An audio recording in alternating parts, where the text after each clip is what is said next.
Hi, I'm Ross Mayfield, investment strategist at Baird, and we are back for another weekly update with our friends at Strategas. Today, we are lucky enough to be joined by Washington research analyst and managing director Jeannette Lowe to talk all things politics and policy. Jeannette, how are you doing today? Doing well, Ross. How are you?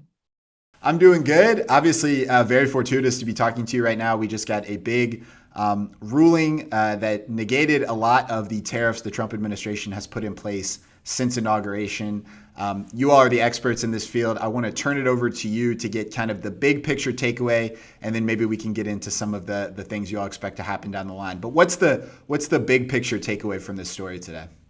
The big picture takeaway is that if this case holds, if this ruling holds, it would take away a significant amount of the tariffs that have been in place, as you noted. So the president used this International Emergency Economic Powers Act to impose the tariffs on China, to impose the tariffs on Canada and Mexico. All of those he said was related to fentanyl coming across the border. He also used it for that April 2nd announcement where he put reciprocal tariffs on almost every country to counteract what they have as in terms of either higher tariff rates or their value added taxes or any other sorts of non-tariff barriers. And right now, we currently have those in place at a 10% rate for all countries. They could potentially go up to a higher rate on July 9th, but those are also impacted by this. So overall, if we looked and we said this is about $260 billion worth of tariffs in place currently, this takes out 220 billion of that and brings it down to just 40 billion. So that's much,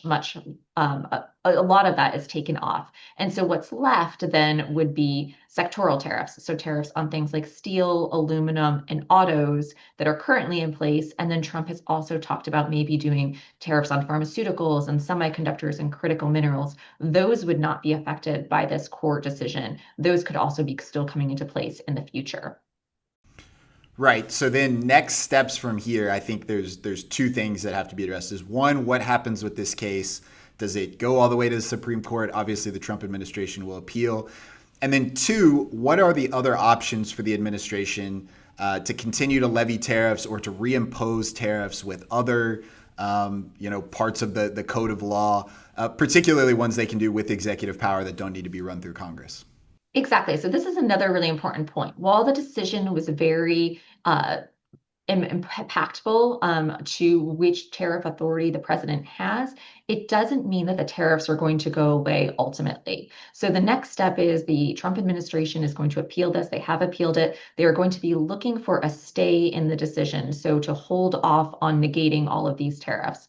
That may be granted because this is presidential authority, so there may be some deference given to the president. But then, as you noted, it's going to go through the court process and probably go all the way up to the Supreme Court. So whether or not that stay is granted is going to be impactful as to whether we keep the status quo tariffs in place or whether they have to be removed. And then the Trump administration needs to try to put them in place via another regulatory or statutory authority. So there are a couple of options that the administration has. One of them is Section 338 of the Trade Law of 1930. And so this is basically to say that the Trump administration or the administration can put tariffs on other countries that discriminate against US companies and products. And it can impose tariffs in 30 days. So if they announced it today, 30 days from now, it could go into effect, and they could impose tariffs of up to 50%. So this is a way that the administration could quite easily start to put these tariffs back into place. That is one authority. A second one, which we don't think is as likely, is Section 122. And I know this is all very wonky when you get into section numbers of US code, but this is one where it says that the administration could put tariffs into effect of 15%, up to 15% is the rate, but they can only be in place for 150 days before Congress would have to vote to keep them in effect. So that's not likely because the Congress is not likely to actually vote to keep tariffs in place. However, it could be a temporary measure for the Trump administration to then work through some other legal authorities to then put on tariffs through that system.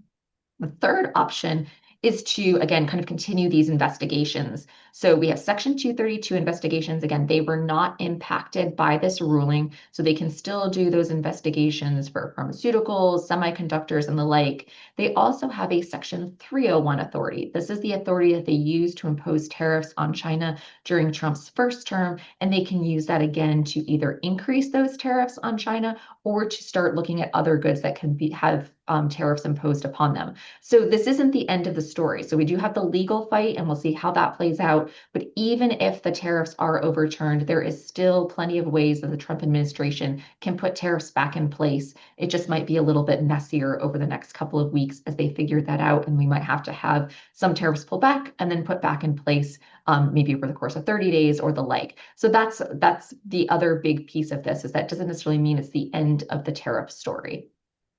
Yeah, and certainly not the end of the uncertainty for corporate outlook story. In many ways, this might even complicate it a little bit more for some U.S. companies exposed to tariffs.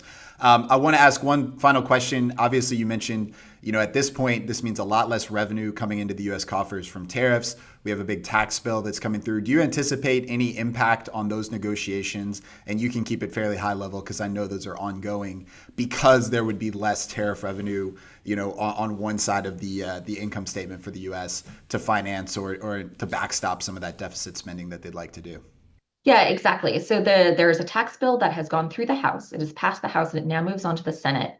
Now, the Congress did not enact any of these tariffs. So technically, the bill does not take into account tariff revenue that was coming into the US Treasury, but it is coming in. And so we've actually seen a significant rise in tariff revenue coming to the US Treasury that helps lower the deficit, or we would offset some of the deficit increase that we might see from this tax bill. So it's quite impactful. So even though it's not technically in the congressional score, I think members of Congress are also probably looking at those tariffs and seeing some of that revenue coming in and having that play into their conversations and their thought processes. So now that it moves to the Senate and there's a risk that the tariffs could come off, even if they could be imposed via another authority, it might start to raise concerns about the deficit and whether or not, if that tariff revenue is not going to be there, should they be more concerned about trying to lower the US deficit? And either that could be through reducing how long some of these tariff cut extensions are in place. It could be adding more spending cuts. It could be looking at maybe changing some of the provisions that are in the bill. So I think this will play into the calculus. We don't think that it ruins the chances of this bill passing. We still think it's on track to get done by July 4th, but it will probably start to change the calculus, and it could make some changes to the bill occur that wouldn't have occurred beforehand. Jeannette, this has been super insightful, super timely. We appreciate the insight and the expertise of you and your team as always. Look forward to talking to you again soon. Awesome. Thank you, Ross.